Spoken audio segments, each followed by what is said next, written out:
Jesus já nos mostra o quanto a gente deve respeitar e olhar para a vida daqueles que foram exemplos para nós. Em uma especial os profetas e os santos. Eles não são à toa.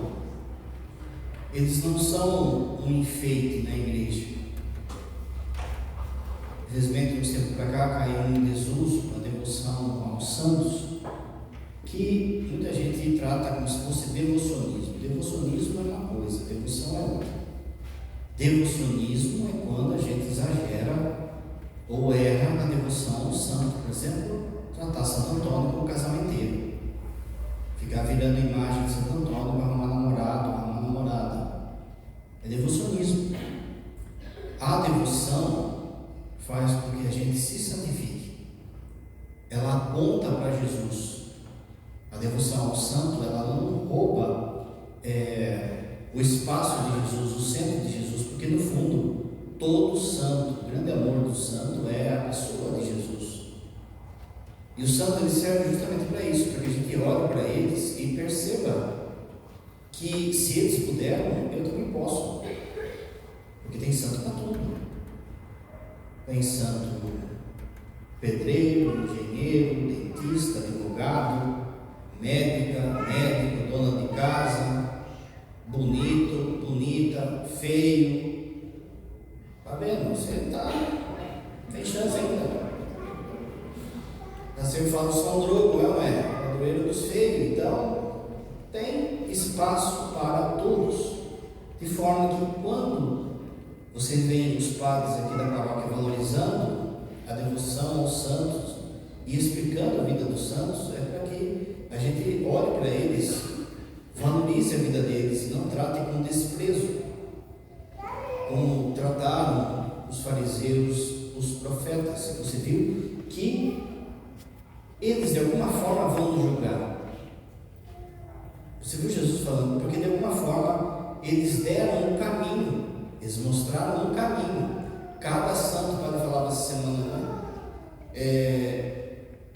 o Papa Bento vai dizer, cada santo é uma página do Evangelho, de modo concreto. Ninguém consegue seguir assim, de modo perfeito, todas as virtudes, tudo aquilo que Jesus fez. Mas se o santo decide a viver uma página do Evangelho, ele já traz todas as virtudes juntas. É como se fossem os dedos da mão. Conforme uma virtude cresce, elas puxam as outras. E é por isso, por exemplo, que tem um santo que vai cuidar de criança.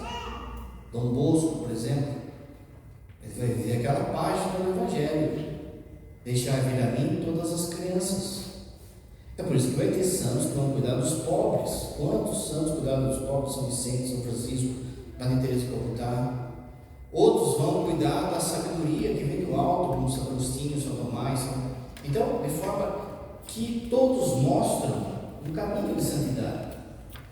Se você pega, por exemplo, Maria Madalena, no Evangelho é dito que Jesus expulsou de Maria Madalena 7 demônios. E é interessante que é para ela que Jesus ressuscitado vai aparecer. Esse encontro no jardim, ele tem um simbolismo profundamente místico de 7ª morada. Você pega as obras dos grandes místicos, João da Cruz, Santa Teresa d'Ávila, São Francisco de Sales, eles vão usar essa figura da linguagem de Maria Madalena no jardim, contando por Jesus ressuscitado, como um casamento místico e como uma 7ª morada. Então, se ela que tinha 7 demônios virou uma santa de 7ª morada, você não pecou mais que ela. Você não pecou mais que São Francisco de Assis antes da conversão, do que Santo Agostinho.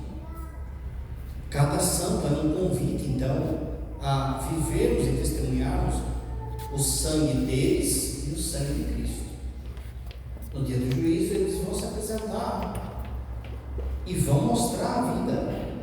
E a gente vai olhar, olha como fulano era pior do que eu, e ele escutou Deus e mudou. E aí você vai olhar para a sua vida e vai ver se de fato você foi um verdadeiro devoto daquele santo, vivendo a santidade, buscando aquilo que Jesus espera, tudo isso de você. Então, A fé católica, ela acredita na santidade.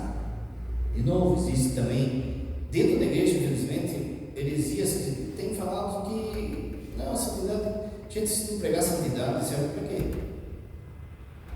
Esses dias eu e o Padre Wellington, né, uma tristeza, às vezes, né, no meio dos nossos irmãos padres.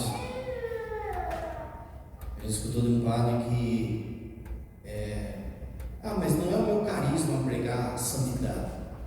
Então, qual que é o seu carisma? Não é fazer evento? Construir igreja? No fundo, gente, a única coisa que importa é se você vai ser santo ou não. Se você vai para o céu ou não. Então a gente, como padre, tem que insistir e falar. E como a gente sabe, o pai já explicou, a santidade não é só não pecar. O não pecar é o primeiro passo. Vem toda uma vida espiritual, um arcabouço espiritual de amor a Jesus Cristo, um caminho de amor a Jesus Cristo, de entrega, de união a Jesus Cristo, que passa pela vida de oração, vida de penitência, vida sacramental, a palavra de Deus, as virtudes. Não basta só não pecar. O não pecar é ficar 0 a 0. O não pecar é como um aluno que não tem ponto negativo. Mas só você não ter ponto negativo, você não passa de ano. Você tem que ter nota. Você tem que ter virtude. E é isso que o santo de hoje nos ensina. São Pedro de Alcântara, padroeiro do Brasil. É isso que você escutou mesmo. Padroeiro do Brasil. Antes de Nossa Senhora Aparecida, ele foi declarado padroeiro do Brasil 100 anos antes. Isso não rouba a Virgem Maria como rainha e imperatriz do Brasil, e nem ao contrário. Só que repara, o padre vai contar aqui, vai explicar. Roubaram de nós essa devoção, esconderam por política, olha que triste, por politicagem, esconderam de nós que o Brasil tem um padroeiro. Quantos padres estão celebrando São Pedro de Alcântara hoje, padroeiro do Brasil? Não, o Brasil está em festa. Foi escondido esse grande santo da igreja. São Pedro de Alcântara, ele nasce na Espanha, na cidade de Alcântara, e era de uma família rica. Desde a sua infância ele foi chamado à vida de oração. Desde a sua infância ele possuía uma profunda vida mística. Vida mística é quando o santo ele entra em êxtase, ele fica horas em adoração, ele percebe, levita do chão, faz milagres, desde a sua infância. Desde a sua infância ele manifestou um desejo de entregar a sua vida para Jesus, mas como sua família era rica, eles não quiseram, então colocaram ele numa escola em Salamanca. Salamanca até hoje, não é? É um centro de estudos, de grandes estudos, meu irmão estudou lá. E ele foi conduzido até Salamanca para estudar direito, porque os pais então projetavam ele um grande, não só advogado, mas um grande diplomata. Isso que os pais queriam. E lá, na escola, já com 12, 13 anos, eles já perceberam algo diferente em São Pedro de Alcântara. Tanto que eles começam, a criançada, né, começa a zoar, começa a sorrir. E ele se retirava, então, para que ninguém visse ele rezando, ele chorando por Jesus, chorando pela cruz. Até que um dia, ele já com 16, 17 anos, visita lá a escola, a faculdade já, alguns franciscanos. E ele vê aqueles homens lá de pé no chão, de roupa rasgada, com um cordão na cintura. E ele, é isso que eu quero para a minha vida. Eu quero ser um franciscano. Eu quero seguir os passos de Francisco ao pé da letra. Você se lembra que São Francisco falou isso para o Papa? Quando o Papa perguntou para ele, o que você quer? Como é que você quer seguir? Eu quero seguir o Evangelho sem brecha, sem dar brecha. E aí alguns cardeais até tiraram a sala de Francisco, dizendo assim, não, isso é impossível. Ninguém pode seguir o Evangelho de tal forma. E Francisco mostrou que podia. Ele então decide a seguir os passos de ele nasce em 1499, em 1515 vai nascer Santa Teresa d'Ávila, em 1517 vai ter a reforma de Lutero. Lutero vai se revoltar contra a igreja e vai dar o que deu até hoje, afastando as pessoas da Eucaristia, não só da mãe igreja, mas da Eucaristia, da confissão, de tudo aquilo que a igreja dá. É época de muita confusão, mas sempre que tem muita confusão, Deus suscita santos. E esse século é um século cheio de santos, justamente Deus dando a resposta de tudo aquilo que a igreja estava passando. Então, ele decide a seguir os passos de São Francisco de Assis. Ele escreve para os pais, fala que está saindo da escola e que ele vai para os franciscanos. Quando os pais ficam sabendo, os pais falam: meu filho está louco. E decide então ir buscá-lo. Só que manda uma carta para o mensageiro e correndo entregar uma carta dizendo que a gente não aceita. Nisso, ele já estava a caminho do convento franciscano, que ficava a mais de 100 quilômetros de distância. Quando encontraram ele, deram a carta dos pais e viram, ele apressou o passo. Porque a partir do momento que ele entrasse, havia uma norma na Idade Média, e ali ainda valia, de que mesmo o pior ladrão, quando ele entrasse na igreja, ninguém podia tirar ele de lá.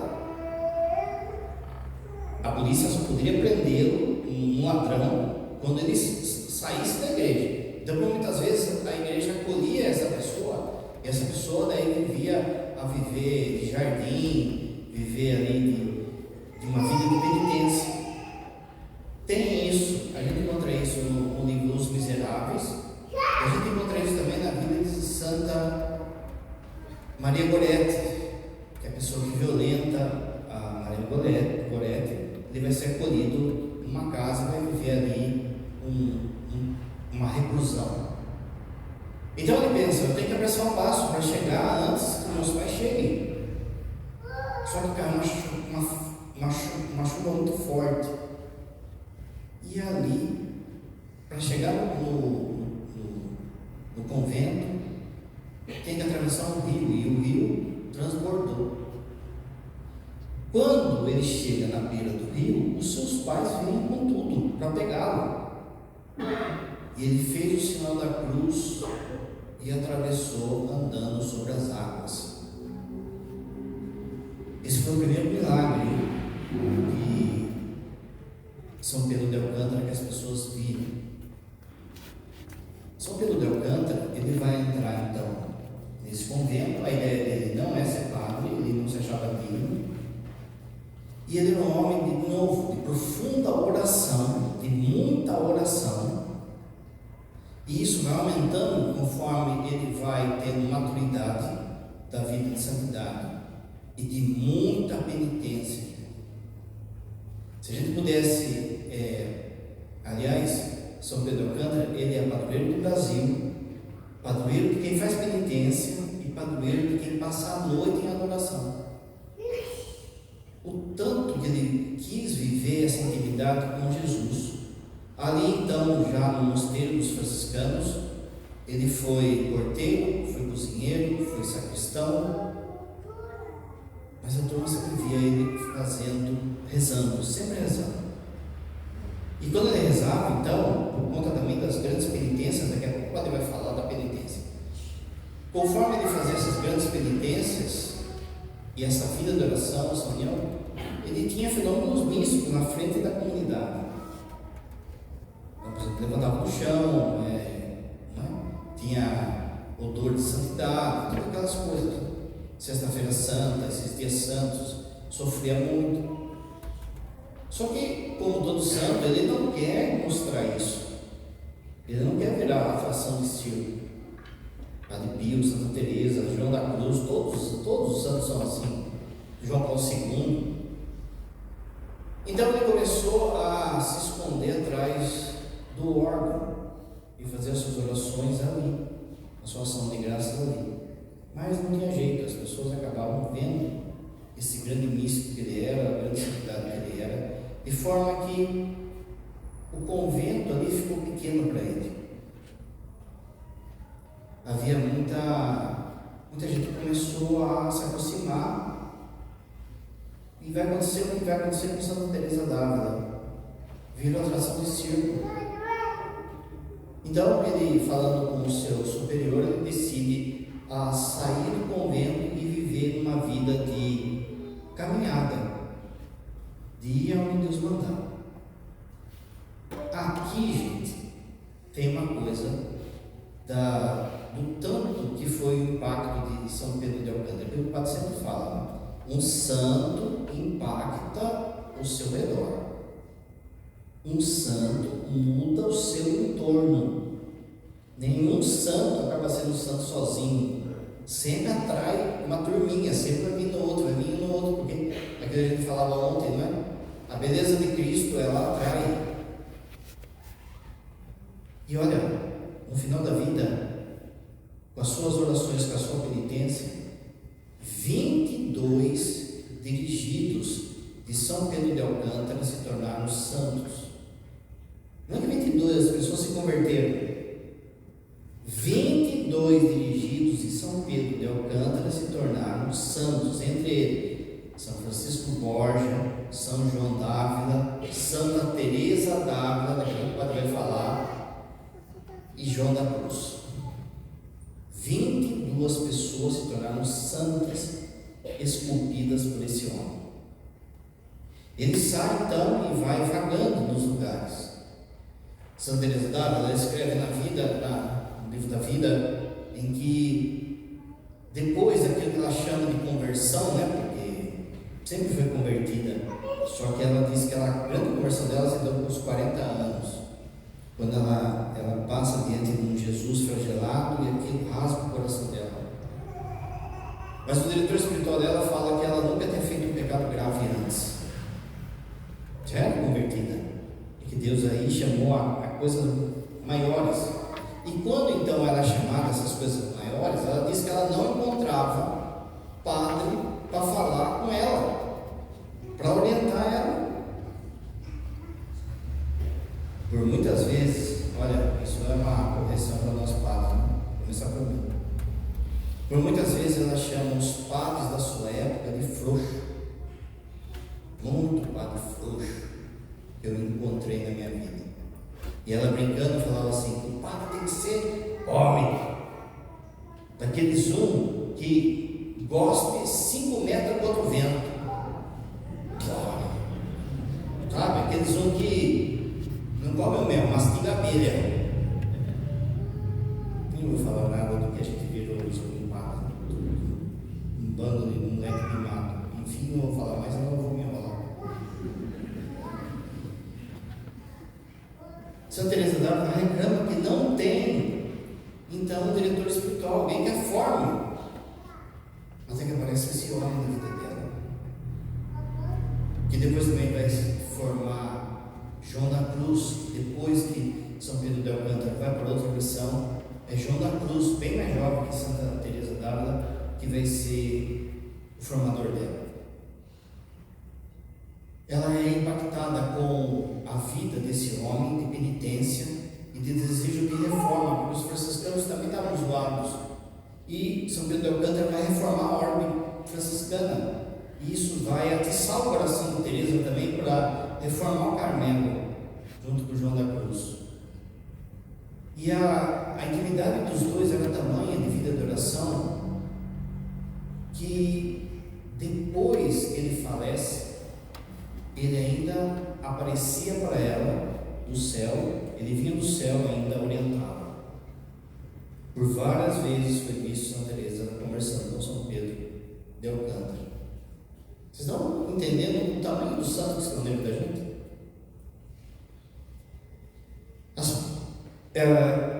Perseguição na família. Ele não queria ser padre, mas só que por obediência a turma viu que ele era muito santo. Então a gente não pode perder esse homem como padre. Foi um profundo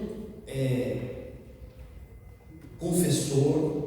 Ele lia as almas das pessoas. Não era assim no Padre Pio? Não sei se o filme do Padre Pio, você não vê lá, que ele lia as almas das pessoas. Essa intimidade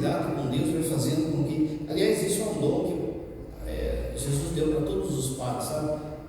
Conforme a gente vai tendo confissão, por vezes a pessoa, ela respira assim para falar o pecado, parece que já vem um negócio, já sei o que vai falar. É por Deus mesmo o sacramento da confissão. Mas ele então tem a capacidade de ler as almas. A missa dele durava 3 horas, ele ficava muito tempo em adoração. Santa Teresa d'Ávila cansou de ver na missa dele, de coroinha, Santo Antônio e de diácono São Francisco de Assis, ajudando na missa. Coisa de santo, não é? Só de Santa Teresa d'Ávila também vê tudo isso. Ele vivia então uma vida de profunda penitência. Aqui vai um parênteses. Todos nós temos que fazer penitência. Todos nós. A via de penitência é uma via de purificação e de conversão. Como o padre falou, através da sua oração, da sua penitência, ele fez 22 santos. Todos nós temos que praticar a penitência, tem que sair desse cristianismo burguesado que a gente vive. Só que você não é Pedro de Alcântara, você não é Teresa de Jesus. Eles já faziam o que o padre vai falar, então você tem que fazer. Antes de inventar qualquer penitência para você, você deve procurar o seu diretor espiritual. Nunca se faz penitência da cabeça. Nunca se faz penitência sem perguntar para o seu diretor. Uma vez eu atendi uma pessoa que disse que queria fazer a quaresma e comungar. Mas eu vou ficar 40 dias sem comungar, porque daí quando for a Páscoa eu estou, não é? O demônio às vezes pode incentivar você a fazer loucuras, promessa exagerada. Se eu ganhar essa graça, eu vou de joelho até São João del Rei, não nem para Pirapora, para São João del Rei, né? Ou então faz promessa dos outros, né? Se eu ganhar essa promessa aqui, meu filho, meu neto vai para Aparecida do Norte com vestido de anjo. Quantos anos teu neto? Tem 40. Faz promessa para os outros. Ou então faz coisa louca, sabe? Faz coisa que você sabe que não vai aguentar. Padre, eu vou ficar sem tomar água na sexta-feira. O diretor vai falar, não. Padre, eu tomo remédio, eu quero fazer jejum, o seu padre vai orientar. Então veja, aqui a gente está falando de santo de sétima morada. Santa Teresa d'Ávila, ela escreve que ela percebeu que São Pedro de Alcântara fazia um monte de penitência e ela queria fazer também. Aí ela chegava para ele e ele falava, não vai fazer. Mas o senhor faz. Eu sou o diretor, obedeço ao seu diretor. A desobediência tira o mérito, né?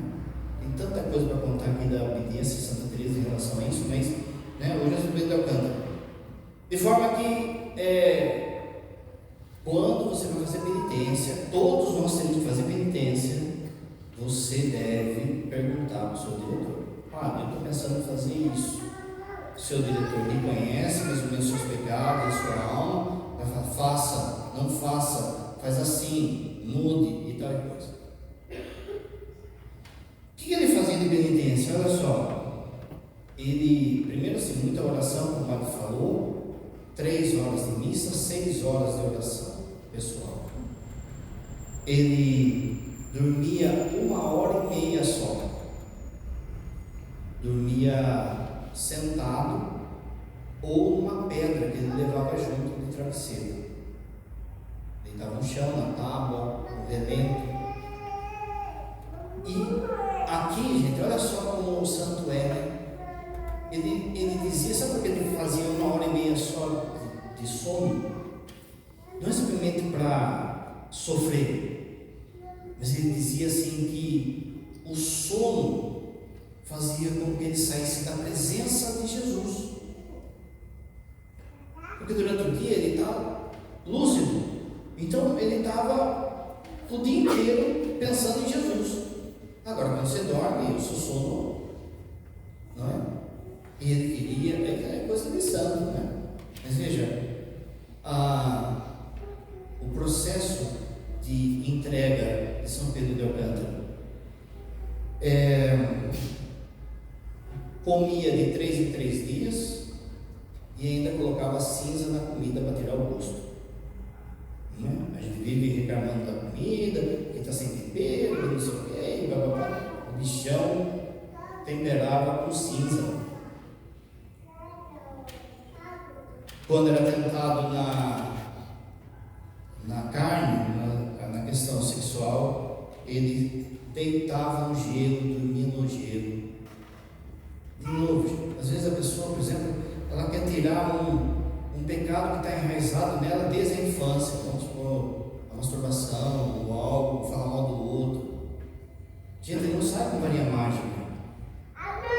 Você lembra que Jesus fala assim que alguns tipos de demônios só saem com oração e penitência e jejum.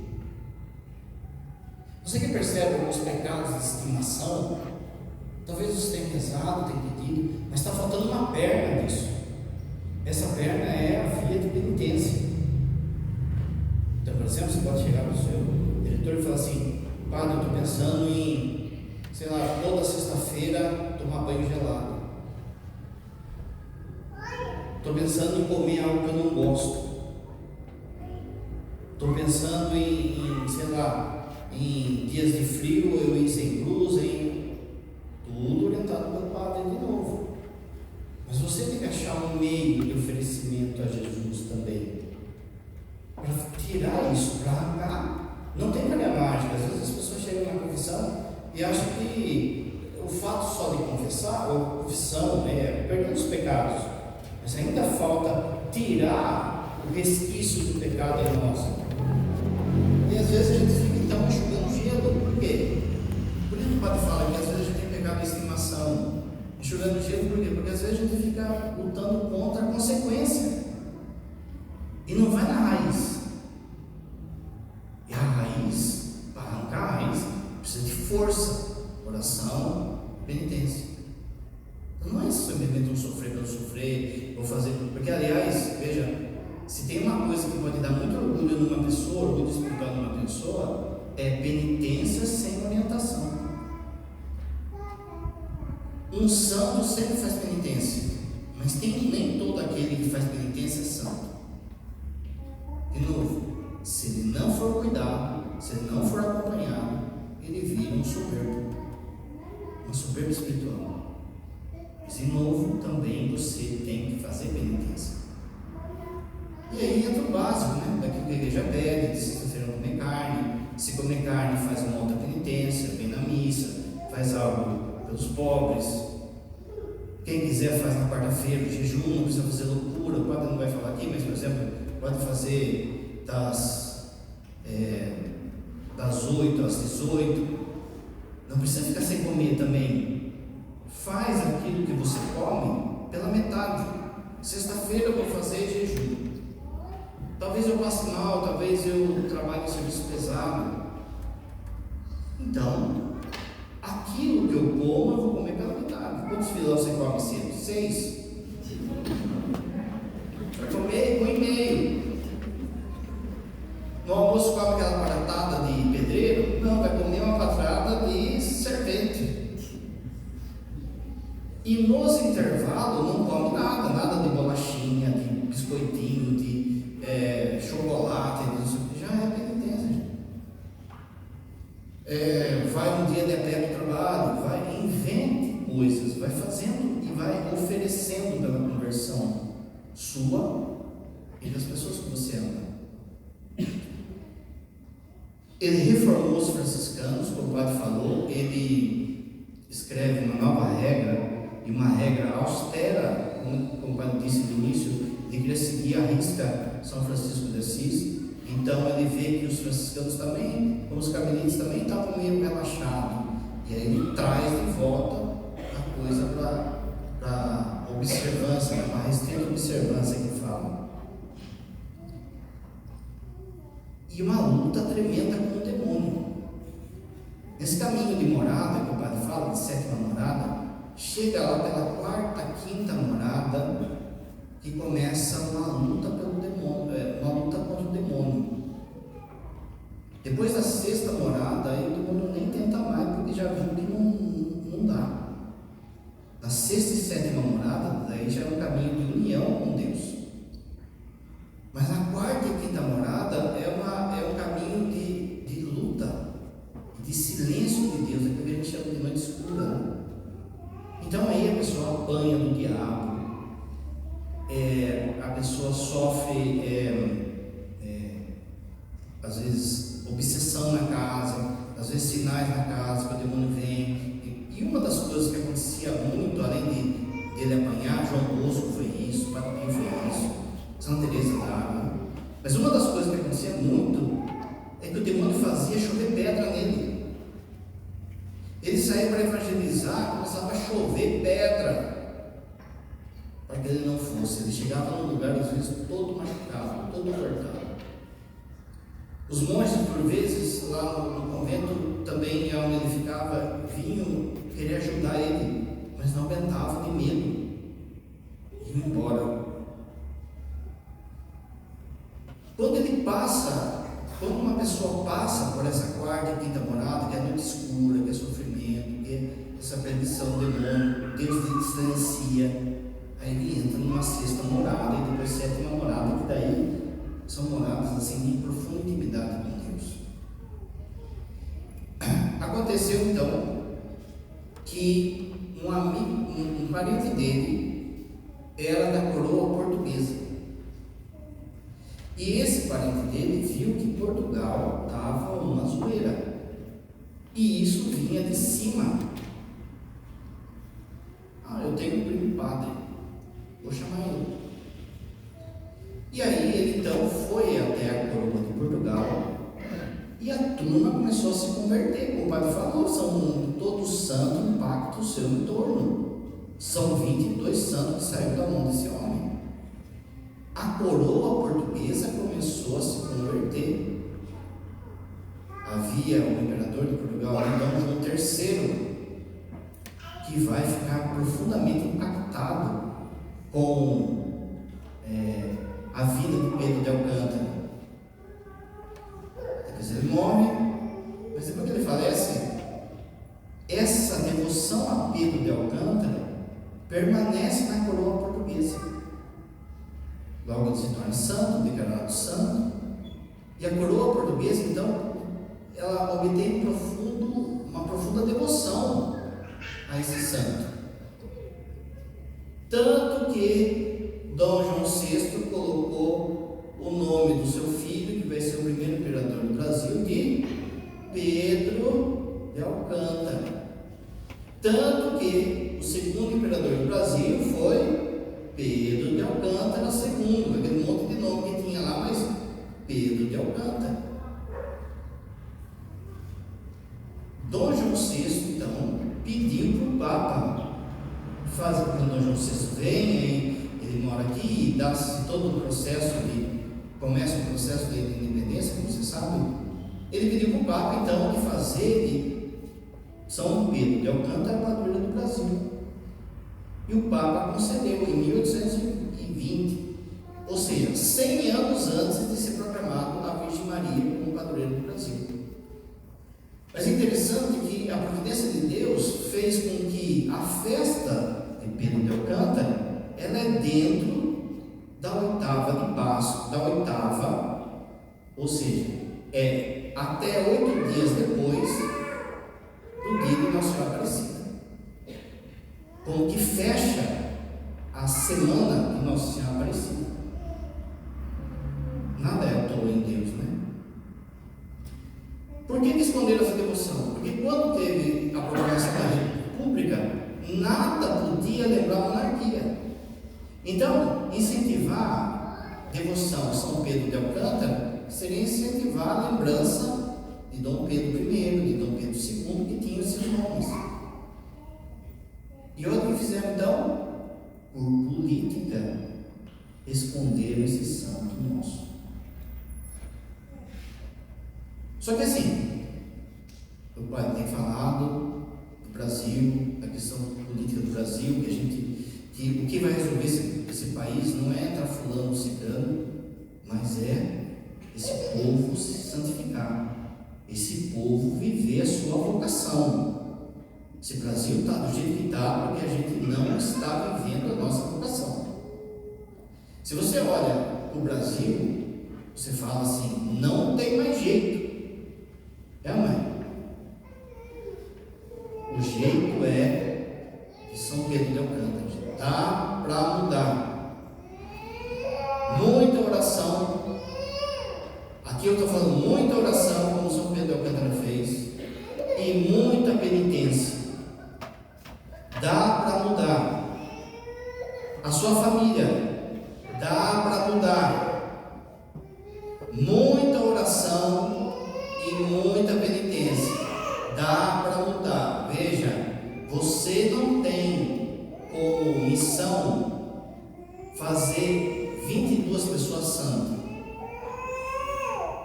A sua missão talvez seja 4 ou 5 lá em casa. Quer mudar o Brasil? Começa aí. Como que eu vou fazer? Falando, entrando na cabeça da turma, questionando também, mas isso é depois. A primeira coisa é segue a receita de São Pedro de Alcântara. Muita oração e uma penitência centrada. É uma luta que a gente vive, gente. E aquilo que o pai tem falado, o Brasil, ele é chave de tudo aquilo que vai acontecer daqui para frente, inclusive das obras do anticristo. Se faz urgente que você acorde. Como o padre disse lá no começo da homilia, lembra? Cada santo ele vem no fundo para nos julgar. Como Jesus falou, os profetas, ele é um sinal para que a gente ou acolha ou o despreze. O Senhor fala hoje para você: dá para mudar a sua família, dá para mudar esse país. A receita São Pedro de Alcântara deixou.